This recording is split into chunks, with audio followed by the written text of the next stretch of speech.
Hey everyone, it's 10 Types, and today we're looking at some more of your custom cards.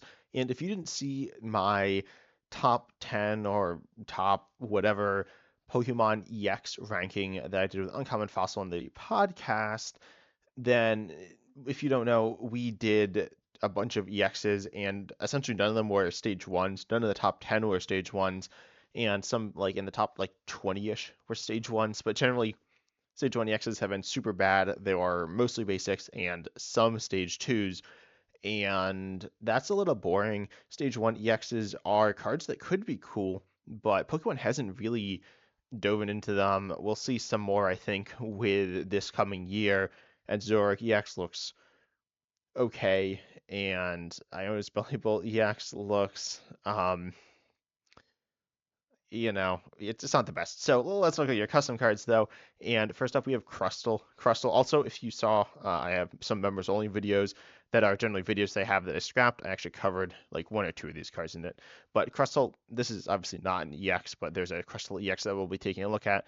And also, I'm not going to be looking at just the random basics that aren't particularly interesting or related to the cards. I'll look at a few, but the Dwebble submitted with this is a pretty simple card, not a bad card, but nothing crazy. But this Crustle here has 130 HP, can do 160 for 3, and that's actually very strong. Its ability says Shell Transfer. Once during a turn, if this Pokemon is in your hand, you may attach it to a Crustle EX as a Pokemon tool. The attacks of the Pokemon this card is attached to does 50 more. I think it should be 2, but whatever. 50 more damage, and I guess that would apply to active and benched as well.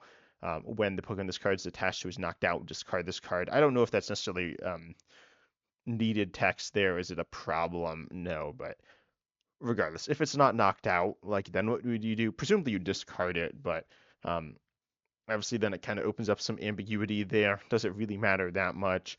No, but regardless, the idea is pretty simple. You attach it as a tool. If it's in your hand, right? You don't need it in play to attach as a tool. The attack's actually quite strong, or it's not insane, but it's 160 for 3. Is this too good? No, but it's higher than Pokemon would print, so that is something I want to point out here. Then we have the Crustle EX itself. And you keep in mind with the regular Crustle, which is not that hard to get, probably. I mean, just a Pokemon that is a card you can get in your hand and attach as a tool. Cannot be searched as a tool like from Arvin, which is meaningful, but you do 50 more damage. So you have Fortified Shell. Well, this Pokemon is in the active, prevent all damage from and effects of abilities and attacks from your opponent's Pokemon done to your bench, Dwebble Crustle, and Crustle EX. That's okay, obviously useful to protect your next up Dwebble, which I believe has like 80 or 70. I don't remember. I think it's 70, but you have Claw Crunch for 2, fighting and a colorless. It's 180. Then you, during your opponent's next turn, your Pokemon in play takes 70 less damage from attacks, all of them. So that's nice. Give you a bunch of tankiness with the ability and with the attack, and it's only 2 energy, and then it can do up to 230, which is a very solid amount of damage to hit. I think this is a cool combo here. Nothing super crazy. Crustle, attach yourself as a tool. This is a unique effect that we don't see that often. It's quite rare. It's not something super complicated or hard to figure out. Obviously, it just functions as a tool once it's attached, and so that's pretty interesting. I do think it's a bit limited as it only works on one specific Pokemon, and also the ability protecting your bench Crustle doesn't really matter because Crustle doesn't really do anything in play. Its attack is usable, but it's not great. It's not something super usable within the deck. It's usable with probably reversal energy, and I don't actually know how you'd power the Crustle EX up. Maybe just through manually attaching. It's not like super strong. I could definitely see the tool being potential damage reduction as well. I feel like shell transfer in that sense would make more sense because it's the shell, which is kind of like tankiness, which is where the idea of the attack comes from, and the ability as well. They're both defensive. But regardless, I do like this card, but I feel like you could maybe add the attack could be hit and run, especially with the name Skitter. It could go back to your hand, probably do less damage, be cheaper as well. And then you put it back into your hand, and then you're going to be able to play down the Dwebble to evolve into Crustle EX, and then attach the Crustle to the Crustle EX and get some more combo potential there, as they are already pretty combo-y, but you lose some value with the combo. You can't really attack with this, and you lose value from the ability on Crustle EX if you're using Crustle for its tool effect, but definitely cool cards. Then we got Spoink, which evolves into Grumpig EX, which is a Terra, a colorless Terra, which is interesting. We haven't I don't know if we've seen any Terra colorless Pokemon that were like a different type. Obviously, Terapagos EX is a Terra. I can't think of any. Obviously, you don't hit a weakness. The weaknesses on this are wrong, I think. I mean, unless I'm mistaken, right? It should be weak to like darkness. Also, somehow the times and minus sign are on top of each other. I don't. These are made in PokeCard Maker. I don't know exactly why that would happen. I don't think that normally happens, but maybe it does. Regardless, Spunk is like a baby. I don't know if it's not the same because it has 60 HP, but free attack and hit and run attack, free retreat, so it's fine. Thematically kind of fun. Figured I'd talk about it, but not too much. Not too much to say about it. But it is cool. Then we have Grumpig EX here, 240 HP, so on the lower end. Manipulate Destiny is your ability. Once during your turn, you must shuffle a card from either player's discard into their deck. This is really interesting. Probably, I think it's definitely too strong. And I remember I've looked at all these cards a little bit, but I remember looking at this one. And this is quite strong. And then you have your attack bounce NATO for Psychic Colorless. Colorless 150. Shuffle any amount of energy from this Pokemon into the deck, your deck, I'm assuming. And then for each energy shuffled into your deck. This way, your opponent must shuffle energy from their active Pokemon into their deck. Okay, so that's really like a cool attack. I think it's fitting. It's fun. The ability is kind of broken, like very broken. Even especially because it stacks. You could have multiple Grumpig EX in play, and then just recover 4 cards every turn. Presumably, you just be able to like infinitely lock out your opponent. They couldn't do anything. Maybe I'm not sure if there's a way to do that in standard, but regardless, it would be insane. The idea of recovering cards from your opponent's discard pile is interesting. I almost want to say it should be like you once during your turn you recover a card from your opponent's discard pile and they recover a card from your discard pile or the other way around. So the first way would be that, as I said, that you choose for your opponent. Like each player chooses for the opponent, so it's not that strong. But you could say put yourself in positions where it is really strong. Or you could also mess with your opponent. You have the idea of moving cards from the discard pile. So this is a counter to like Reggie Draco V-Star, where they have their Dragapult EX in the discard, let's say, and let's say they only have one. Then you get it out of there, or if they have two, you could use multiple Grumpig EXs and then get those out of there. Or you could say each player recovers and they choose. I think that would be probably too good. I think it should say each player chooses for their opponent, and that's interesting. Obviously, you'd make your deck so that getting extra cards back from your discard is good. I mean, it usually is. We can make it so that there aren't too many bad options to recover that often, and then you could also make it so, and then you still have the idea of messing with your opponent's discard pile, which I don't think is like that good. It's okay. It has some cool use cases. The attack and the ability don't really have any synergy either, other than sending things to the deck, but that's completely fine. The HP is also low. Um, and I just want to say it should also hit and run into the deck. I don't think it necessarily has to, but with its lower HP, that could make it better. So it's not getting one-shotted as easily. But I have no problems at all with the attack. It's cool. And yeah, being Terra colorless also, I was like originally saying that Pokemon like don't do that, right? If we look at, I believe Limitless has a search for Terra Pokemon, which I'm never able to find. Um, I guess if I search Ancient Trait Rulebox, it'll probably be the same thing. Ancient Trait Rulebox EX. I thought they have Terra somewhere. It probably is, and I'm probably just missing it, but oh, it's literally right there. Okay, so Terra Pokemon that are colorless. I want to see if there are any colorless Terras that change their type to colorless, and wow, that's not a lot. So there are not, but yeah, I was gonna say Cyclizar. I think Cyclizar can be colorless. So Grumpig though changes type to colorless. I don't think it's a bad thing. It's completely fine.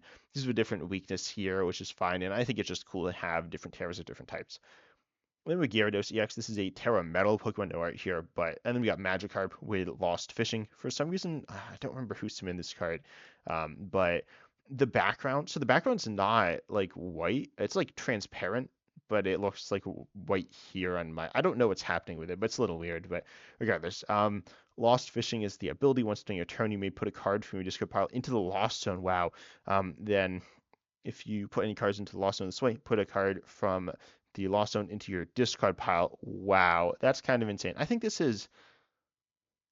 Well, I don't know if it's insane. It doesn't change the amount of cards in the Lost Zone unless you get cards out of the Lost Zone, which is fine.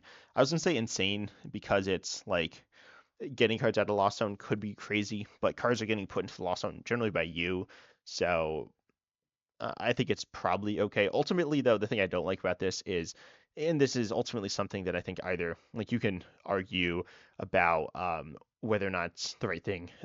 Also, there's Gyarados EX, which has 230 HP. That's like very low. I said Grumpig was low, but like Gyarados EX, the one in standard, has 300 HP, so it should probably be cranked up a noticeable amount here. But Lost Fishing here says when swing a turn, it's the same ability name, but does something slightly different, I think. When swing a turn, you put up to 2 cards from discard into your Lost Zone, and then if you put any cards into the Lost Zone in this way, put up to 2 cards from the Lost Zone into your discard. So this allows you to put multiple more cards into the Lost Zone that you take out, or put more cards into your discard than what you take out of Lost Zone that way. So that allows you to actually fuel your Lost Zone, though I don't think it's too strong. And then Lost Waves does for 2 colors, 10 for each card in the Lost Zone. Magikarp doesn't fuel your Lost Zone, it just allows you to get stuff, manage stuff better in that way. The thing I don't like about this is, and this is it's something you could argue about and make a fair argument either way, that lost, but I think Lost Zone cards, it's like they're supposed to stay in the Lost Zone, they're lost, they're permanently out of there. But on the other hand, there are also cards that refer to the Lost Zone. I mean, like the Lost Zone isn't just a discard pile where things go and can't get returned. It's a Lost Zone. It's a zone where the amount of cards is used with something like Crairman or Mirage Gate. Specific cards that are in there can be copied with the old Mew. I'm not super familiar with other Lost Zone cards. I'm not familiar with really any except for the standard ones. I know what they are, and I generally know that I've certainly played with some of them, but not quite as familiar. Specifically, I know the Mew, which does directly copy from the Lost Zone.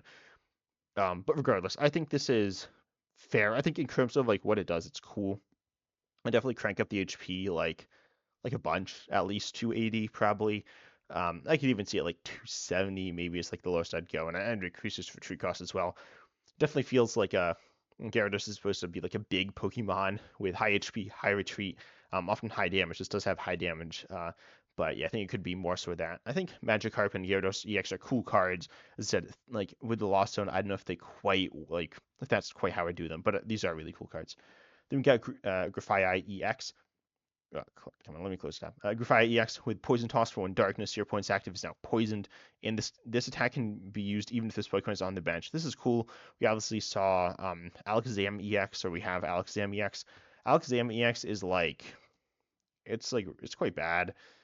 I feel like Alakazam EX was a card that I think a lot of people had high expectations for, and people haven't really played it. Seen a tiny bit of play in Japan, internationally as well. I assume Japan has a bigger database than the Limitless database, which I'm looking at here. But ultimately, it's like kind of boring, and you just hide behind walls. There's another Grafaiai. Oh, was there one like from some other custom card? But it might be a different Pokemon and some weird like hit and run combo stuff. But then Vibrant Storm for 1 colorless, so you can use this. If you can use the first attack, you can use the second attack in it if you're in the active, and you may reveal as many basic energy cards from your hand as you like. It does 40 damage for each type of basic card energy card revealed in this way. Okay, so this is very similar to the Grafaiai from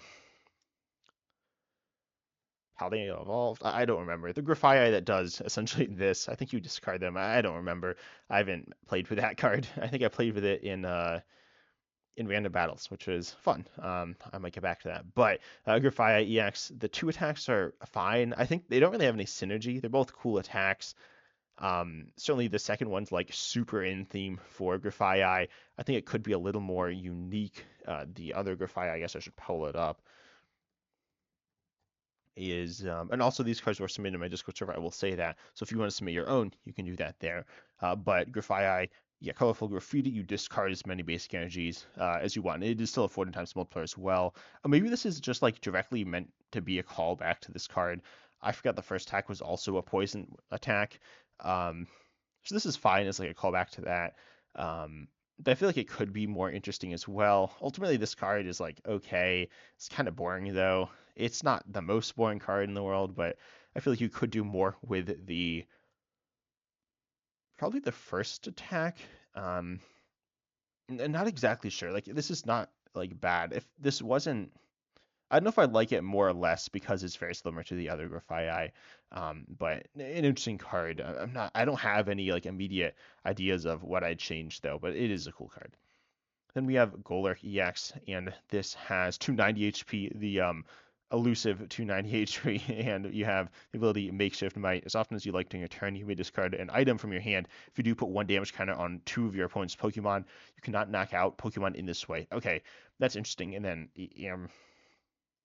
Amatron Assault for Psychic Fighting Metal. This is a stellar Pokemon as well. Does 100. You may shuffle up to 5 cards from your discard pile into your deck. If you do not shuffle any cards, this attack does 150 more damage. This is a really interesting stellar attack. I definitely kind of like this. I was going to say recovering any 5 cards is like super good. It's not even insane. And then, of course, for its attack cost, it's a lot. Obviously, the idea is it kind of combos with the ability. The ability is really interesting. I am not familiar with all the items like in like expanded. I want to say there's some items that can recover themselves, but I'm not sure if there are. I was gonna say there are fossils, but I think I might just be thinking of the fossil Pokemon in expanded, which are like super weird. The fossils are like still kind of weird, but they were more weird in the past. But regardless, this is a really cool ability and attack, and there's synergy here. I really love this card. It's a card that also, Golurk's one of my favorite Pokemon, not like an all-time favorite or anything like that, but it's definitely a card or a Pokemon that I think is fun, not for any specific reason, but I think it's kind of cool. But I like both of these. Obviously, hard to power up. Doing 250 feels fair. Um, yeah, I just feel like this card feels pretty cool. The ability is strong. It's quite strong in some circumstances. I don't even know exactly how good it is though, because you need to be obviously using a lot of resources to feed it a discarding item. So I said it was strong. It's like decently strong. Um, Surprisingly, I'd like turn the HP down or up 10. Probably down 10. The 290 is if you don't know 290 HP, there are no Pokemon with 290 HP. But yeah, definitely a really cool card. Next you have Dudunsparce EX, a regular Dudunsparce, and a Dunsparce. And Dunsparce here has the attack Dig Deeper. It does 10 damage for each damage counter on your opponent's active. We've seen lots of attacks like this. This is actually pretty good. I feel like it should be 2 energies. It has free retreat. Like, it's a very strong card, or it's like a decently strong card, not a broken card, but probably above what Pokemon would generally print on cards like this, though they generally make them pretty bad. Like Charmander or Duskull, like these cards aren't good in any form. They are useful in very niche circumstances, but obviously played for the evolutions. Regardless, the ability here is gentle nesting. If this Pokemon is put into play by the effect of Nest Ball, you may search your deck for a basic Pokemon and put it onto your bench, then shuffle a Nest Ball from your discard back into your deck. Wow, that's really strong for getting basics into play, but it's cool as well. Is it too good? Like getting the extra basic isn't even that useful. But let's take a look at the Dunsparces. I need to think through with the other Dunsparce. But then we have this Dunsparce Glare. Your opponent's actually now paralyzed for 1 colorless. Okay, so we'll get back to this. There's a bunch of things to talk about with these cards. But then Hyper Drill for 2 colorless. The stack does 10 more damage for each Dunsparce. No, what? For each Dunsparce, and Dunsparce EX on your bench. I feel like the base damage is like really high. Like 200 for 2 colors on stage 1 is quite good. And then doing 10 more is like not very much. So I definitely decrease the multiplier, or no, increase the multiplier and decrease the base damage. I decrease the base damage to like I don't know what the damage levels are normally for these types of attacks, but there are a bunch like that. There's a Mighty Ina, but I think that's a little different. I'd probably change the base damage to 50 and make it 50 more for each, maybe. That seems fine. I don't know exactly, but definitely 200 base is like really high. Not it's very good. It's borderline broken high. Probably not quite, but it's definitely way above where Pokemon would print it. And then the 10 multiplier, as I said, is quite low. So I'd make that at least 30 at minimum. I'd probably do 50 or 60. Then we have the Dunsparce EX with 2 HP, and it has Burrow to Bedrock, also segmented in swing 120, triple coin flip 120 for each heads. I'll probably actually turn that down to 110, just so it gets like what I consider nicer math. This is fine. Like I feel like hitting 360, there aren't Pokemon that can naturally really hit that number. I'm not really sure. I'm not super familiar with cards kind of like this. There is Greninja EX, which is somewhat similar, and I'm sure there are lots of cards like this, but they're generally pretty bad. But Yeah, certainly nothing like crazy going on here with this attack. And then Burrow to Bedrock. Once on your turn, you may look at the top 5 cards of your deck, choose a porter or item you find there, and discard it. Use the effect of that card as the effect of this ability. Put the other cards at the bottom of your deck. You can't use more than one Burrow to Bedrock ability each turn. Okay, I love this ability. Stage 1 EX, as I was saying, obviously at the beginning, and like it's the theme of this video, in the regular TCG are kind of boring. This one's interesting as an actual engine, comparing it to like, what's an engine Stage 1 EX? You got Gholdengo EXs, the one I can think of, which is pretty boring. It's not the most boring card, but it's not the most interesting either. And this is way more interesting. This gets a little weird with a few cards, notably,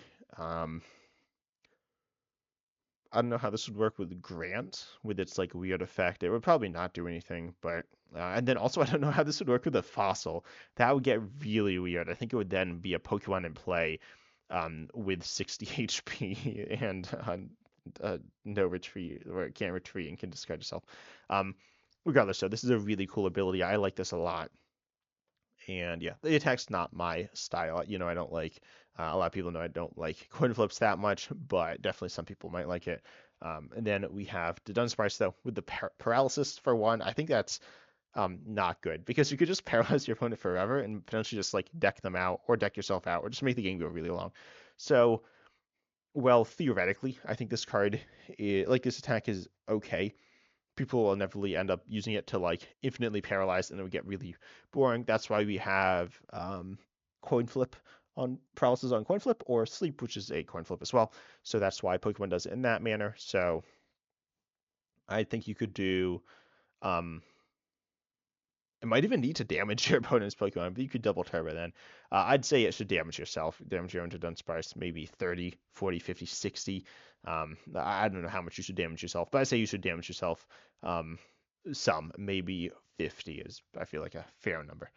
Then with the Dunsparce, this is really good with, like, with the Dunsparce that people play, the one where you draw 3, you draw 3, shuffle it into your deck, then the Dunsparce, this one will go back into your deck, and then the Nest Ball, you just Nest Ball for Dunsparce, and then with that Dunsparce, you grab some other basic, right? So you get the Nest Ball value anyways, and then you can get back the Nest Ball you just played, right? You just like, that's back into your deck, and then you are able to do Dunsparce, and obviously you can't evolve immediately, but you can do Dunsparce, draw 3 more cards, and the Dunsparce and Dunsparce back into your deck, as well as the Nest Ball. So you have all the cards that you played back into your deck, and you're drawing cards in the process. You're just going to have this insane draw engine.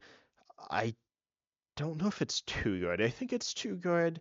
Um, it's pretty close. Obviously, it's really good when you want a big bench, like say with Trapgo CX, but I think it's okay. I'd probably tone it down a little, but it's kind of cool. It's actually really cool. But yeah, definitely some changes I'd make to these 2 cards. I'd change this Dunsparce a bit, a noticeable rework there. Um, yeah, I'd rework the Dunsparce, at least this attack as well. I'd make it probably 2 colorless. Not exactly sure, but something kind of like that. Then we have our Caledon EX, a Dragon type Stellar Pokemon. Um, which is kind of hard to read the stellar part or the Terra part, because it's like covered up by this crown. It's like kind of cool, but I think it shouldn't be covered up. Like it's kind of, as I said, kind of cool, but a little weird. Then because it's hard to read, but Iron Shield for 1 metal, 50, prevent during your opponent's next turn, prevent all damage done to this Pokemon by attacks from your opponent's Pokemon that have special energy attached. That seems perfectly fine, similar to Duraludon VMAX, and yeah, I mean, I really like this. Kind of annoying, but I think it's pretty good and fair. Then Anison Blast, which does for lightning fighting metal. Carlos 280. This Pokemon does 20 to all of your opponent's bench Pokemon. I think this is unfortunately really bad. I definitely I mean, it's usable in Regidrago, but that's a different discussion. In that, for that, the attack cost doesn't matter. I definitely remove the Carlos at least. I probably, now that I think about it, I don't know how Pokemon's gonna balance. I guess they don't really need to worry about balancing Stellar EXs, Dragon EXs with Regidrago. Obviously, Alone Executor EX is like all right in the deck, but it's not even that good. It's quite frankly a pretty bad attacker and like deck on its own. So yeah, I'd probably just remove the colorless from it, and that's probably all right. If you're ignoring Regidrago, I'd almost make the spread stronger. Um, Yeah, but nothing too crazy. But I do like this card. Nothing, as I said, nothing too flashy, but it's cool. We got Gholdengo EX, and this card has its attack or REM Fountain. I don't even know if these are like gems. I don't know like any of the actual gems on any of the solid Pokemon in the regular TCG, anyways. But 260 for each Pokemon your opponent has in play that shares an energy attached with your Pokemon in play. I think it's like type. I saw the wording's a little clunky. I saw another card that had a custom card that had wording like this that was better. Um, I don't remember though. Regardless, then you put 17 damage counters on that Pokemon, then place 12 damage counters on this card, this Pokemon. Okay, I think you always do that. I'm not exactly sure if you place the 12 for each Pokemon that you're hitting on your opponent's Pokemon on your opponent's board, or if it's just always you place 12 no matter what, whether you hit 5 of their Pokemon for the 7 damage counters or just 0. And then you have the ability to share the wealth once your turn may attach your basic energy to one of your Pokemon in play. If you do draw 2, okay, that's really good. Obviously with Gholdengo EX, I like that. Feels very fair for Gholdengo EX. Feels pretty solid, like better than Zadu, but not broken. I like this ability a lot. It's strong, but it's definitely cool. Definitely something I'd love to see on a Stage 1 EX. We've got Armarouge EX, and these are the last two cards. And Null Armor. Null Armor says you can't play this card during your first turn. It's an item, though. Obviously, apostrophe, right? Not I feel like I'm like an English teacher. But anyways, you may search your deck for a Pokemon card, a Pokemon that evolves from Charcadet, and put it onto your bench. That Pokemon can't attack during the turn it is played, and so that's interesting to. Well, I feel like there's no issue with it being able to attack the turn it was played if you can't play it on your first turn though. Um, and then obviously you got like Armarouge EX or Ceruledge EX or Armarouge or Ceruledge, any of those four. And then we got this Terra Ceruledge EX, which is a water Terra Pokemon with a Burn Beam for 2 fire, 200 during your opponent's next turn. This Pokemon takes 100 less damage. I think this should be 3 energies. Pretty strong attack, but yeah, I think it's definitely too strong here. Then we got Steam Cannon for 3 fire. It does 120 to one of your opponent's Pokemon. If that Pokemon has a weakness to either water or fire, that Pokemon is now knocked out. So this allows you to essentially hit weakness on the bench, which is cool. I think this attack could be like I think they should both be 3 fire, but definitely an interesting card being like doing this dual type thing and hitting weakness on the bench. But really cool cards. But anyways, tell me down below which of these cards are your favorite, and also as I said, submit your own cards in my Discord server, and also vote if you wanna for cards in my Discord server because there's a voting threshold or like a point threshold for the cards that I will reveal or not reveal review. There we go. I'm tired every time I'm recording this. I tried to record some like gameplay videos earlier, and it was a big mess. But yeah, I am really excited to look at more custom cards. I'm still looking at like a backlog, but I'm excited to catch up, and I hope you are too. And as always, I'm excited to see you in the next video.